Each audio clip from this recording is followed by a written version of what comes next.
Good evening, folks. It is Michael Zuber, one rental at a time with his good boy, Sonny. Yes, Sonny wanted to come say hi to everyone. Don't forget to smash the like button for Sonny. What do you think? We go for 500 today? If we get to 500 thumbs up, maybe we'll buy Sonny a cute new toy or something. So if you want to see Sonny with a new chew toy, make sure you smash the like button. Let's see what's going on. All right, you go sit there. You good boy. All righty, folks, lots of stuff going on. It is Wednesday, June 22nd, and this is your daily financial news. This is a new show that you can count on 7 days a week, and I'm excited to bring it to you for over 1,000 days in a row. Couple of quick things. First, don't forget, we have the second in our long future series of deep dives into how to get started one rental at a time. As always, I'm sharing with you what I'm doing right now, how I'm changing my business. Last week, we showed you the actual postcard that we are mailing to owners that have a lot of equity. I am spending thousands of dollars fishing for 2, 3, or 4 50, 40, 10 deals. These are creative finance deals where the seller takes a second position, where I can negotiate a blended interest rate significantly below market. If you want to see how to do that, we are doing it for my students, 9 a.m. Saturday. I've already sent the notice via Teachable and via the Facebook group. I will likely send it one more time. I want you there. We're going to probably go for 90 minutes. It will be myself and Stephen Dow where we answer all of your questions. And yes, just like last time, my full intention is to give away that 90 minutes to YouTube. So later on Saturday, maybe Sunday, you can look forward to it. If you don't have the $320, no problem. I will give it away because that's just how we roll at one rental at a time. So if you want to be there and you want to ask questions, get in the course, join the group, get around the other thousands of people going to build wealth in this recession. Next up, the housing nightmare. Dude, this guy, Logan Mastashami.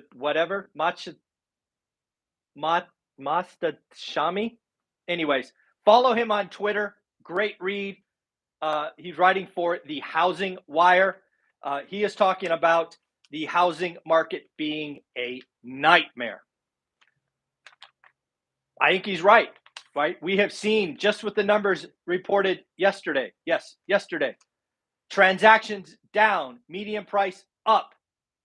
We've seen affordability at record levels. We are seeing a housing market that has, at least unintentionally, been broken by the Fed. And as the Redfin CEO says, we have years of less transaction. Folks, this is what I'm telling you. This is the market we have. It's not the market we want. It's the market we have. We have to figure out what's going on. I'm changing my business model. I am looking for sellers who have motivation. I'm looking for sellers that want a price. I will pay their price if I get my terms. 1980s creative financing all over again. It's going to be amazing. I hope you appreciate that. Again, one of the things that is interesting that Logan talks about is inventory. Logan talks about our need to get to between 1.6 and 2 million available homes before we could hope to have a balanced market. If you don't remember, folks, yesterday we reported 1.106. So I think we were up month on month, but down year on year. The housing market is broken. Yes, we were down 4% from last year. And again, most notably, the lower end is down 24%. Folks, some of you have asked the median, average, all of these things. Yes, I'm referring to the median because that is what economists talk about. You line up all the transactions, you pick the one in the middle. And unfortunately, if you lose 25% of the lower, the middle skews higher. So yes, I understand the difference between median and average. Thank you, all the concerned followers who don't think I understand. And again, what are we seeing? We're seeing demand destruction and supply destruction, hence housing nightmare. What is demand destruction? Well, Rates are no longer 3, they're 6. We have seen 18 million people who would have been qualified, not qualified. Housing nightmare. In addition, we are probably seeing 2, 3, 4 million who are qualified that won't sign on the dotted line because they are scared, they are nervous, they see a recession coming. They're like, hey, time out. We're going to wait 6 months. God, we're seeing truly demand destruction. And I just realized before somebody catches me, I forgot an E on nightmare. And then supply. This is the one that I brought you 3 months ago. It's like, hey, nobody's talking about this. And thank you. A lot of you have responded and said, Mike, you are right. The St. Louis Fed and then Black Knight have reported we have 12% of homeowners with interest rates below 3%. This is all from memory, so I'm close. 12% below 3. We have, I think it was 50% below 3.5, or maybe no, 50% below 4, and we have 80% below 5%. Most of those folks aren't going anywhere. They are buying bunk beds. The housing nightmare. Couldn't have said it better myself. Next, we are now seeing which cities are struggling. Folks, remember Greg Dickerson, our amazing millionaire guest on Mondays, has an amazing playlist. He has told us the secret. Home builders will slash and burn first. This is from Lennar. Lennar reported yesterday.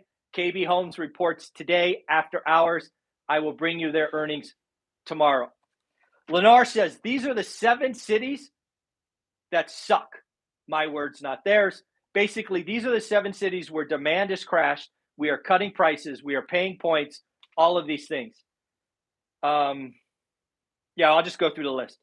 Raleigh, North Carolina, Minnesota, Austin, Texas, Los Angeles, Central Valley, Sacramento, and Seattle. Folks, if you happen to be a buyer in one of those cities and you're shopping for a Lennar property, congrats. You've got the juice. You have the power. Write an offer under asking. Ask for closing costs. Ask for mortgage paydowns. Folks, you have the power. If you are in this market and need to buy, there you go. What else do we got? 5 cities with the most price cuts. A lot of you are talking about price cuts, so I found an article that references the 5 cities. Let's play a game together. Please interact with me. What cities, and you can pick one if you want. If you want to pick more than one, go for it. What cities have the greatest percentage of price drops? Now, you got to remember, when you look at percentages, it's probably not a big city, right? It's going to probably be a smaller city with a smaller base. So what cities do you think have the most price cuts? And we're going to go backwards from 5 to 1. Number 5, Sacramento, California. 44.3% of active listings have had at least one price cut. Number 4, Salt Lake City. 45.8%. Denver. Denver's interesting, right? Wasn't Denver like 2 weeks ago the number 2 or number 3 most competitive market? I think I remember that, right? It was like Denver, Colorado Springs, and Aurora or something, like 3 cities in Colorado. So it's funny to see Denver on this list. Man, how times have changed. Denver, 46.9. Tacoma, Washington, 47.7. And the number 1 market with the most active listings with a price drop, Provo, Utah, 47.8, just edging out Tacoma, Washington. Pretty crazy. And then finally, mortgage applications. Hello. Mortgage applications to purchase, up 8% week on week. Why is that? Well, I don't know. Historically speaking, mortgage apps go up when people fear rising interest rates. Perhaps that's what they think. Perhaps now maybe what we're having is more FHA and VA buyers getting a look, which is really a part of the market that was absent last year. I don't know. We're going to have to see if this trend continues, but I was surprised to see mortgage apps up To purchase, 8%. And then look over here. ARMs, adjustable rate mortgages, now 10% of applications. Couple of things about ARMs. They are very, very different than what blew up last time. In the last cycle that I lived, invested, and profited through, ARMs traditionally had 2 years. Today, they're 5, 7, or 10. So even if we got back to 50% adjustable rate mortgages, which I certainly hope we don't, it would be 5 years before we could potentially have a blow up. So more ARMs today is not a problem today, if that makes sense. Hopefully it does. All right, so what else do we got going on today? Lots of creative stuff. A couple more pieces of information from existing home sales that I thought was interesting. First-time home buyers made up 27% of May purchases. That is up slightly from the month before. Investors, mom and pop investors specifically, made up 16% of May purchases. Cash buyers, closings with no loans, made up 25%. Why is that important? 25% of purchases with cash, they are not interest rate sensitive. If you add 25% and 16, you get 41%.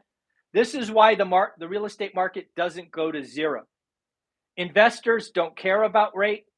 We certainly want lower, but we don't care. It's a variable in our spreadsheets.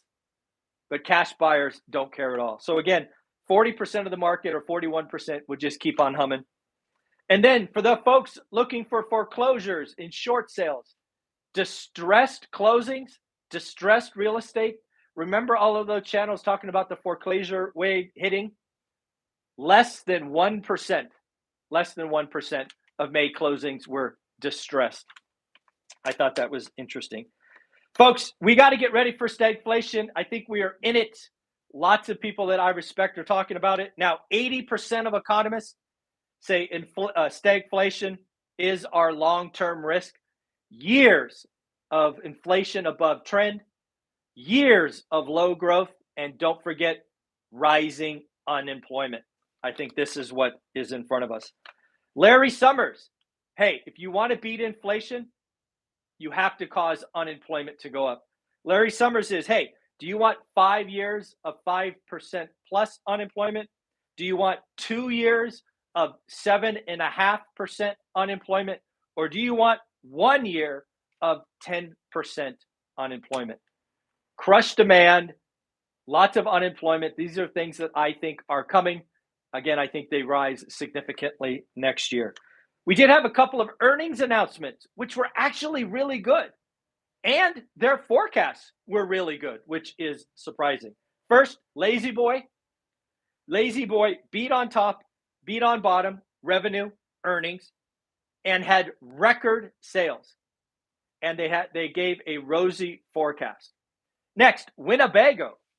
Think recreational vehicles, those big RVs. Beat top, beat bottom, and again gave a rosy forecast. Consumers are still spending.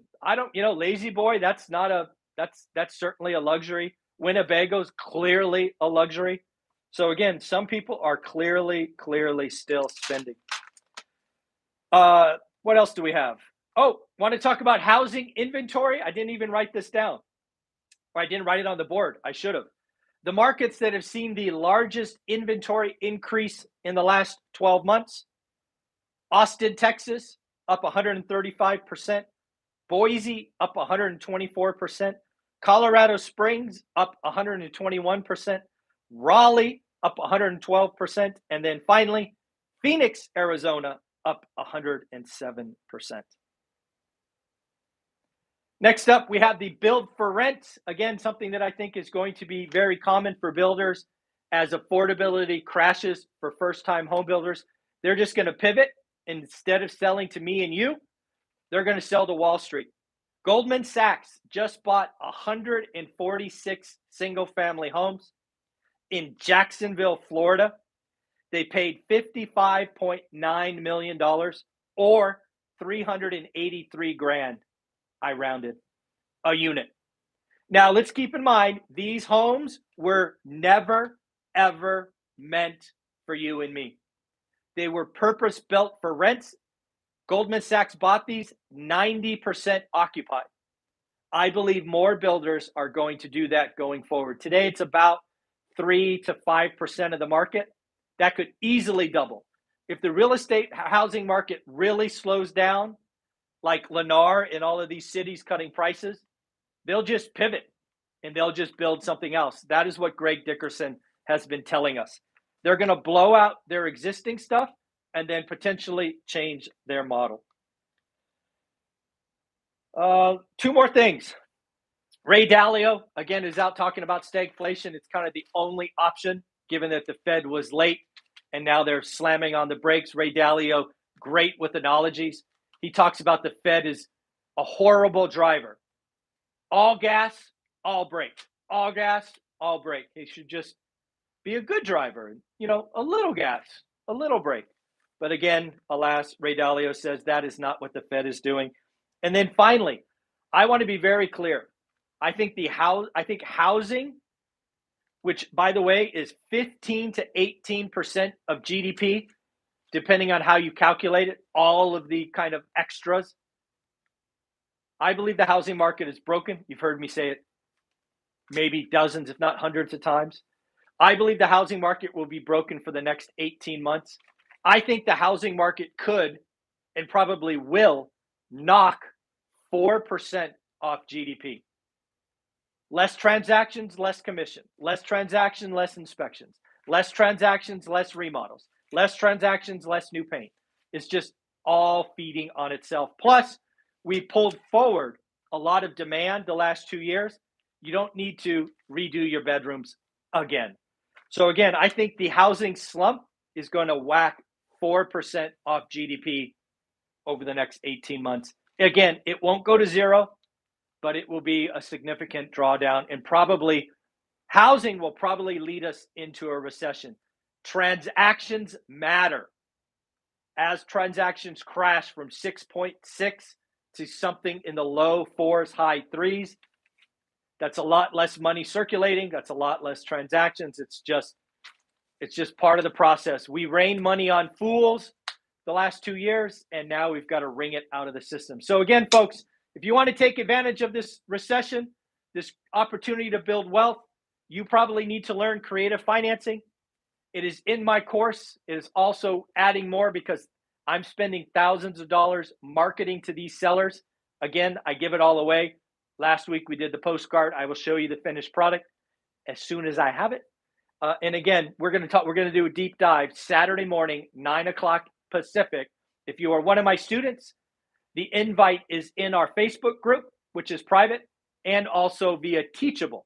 I sent it to whatever email you have on the Teachable platform. So, folks, it is Wednesday, the 22nd. We have one more housekeeping item. Let's congratulate people that are doing the work. Jim and Debbie, congratulations for doing the work. Your card is going in the mail. Mickey and Geraldine, congratulations. Your card is going in the mail. And Mickey and Geraldine, congratulations. You have 2 cards going in the mail. If you don't know what these are something that I do for fun. I want to track the impact of this channel.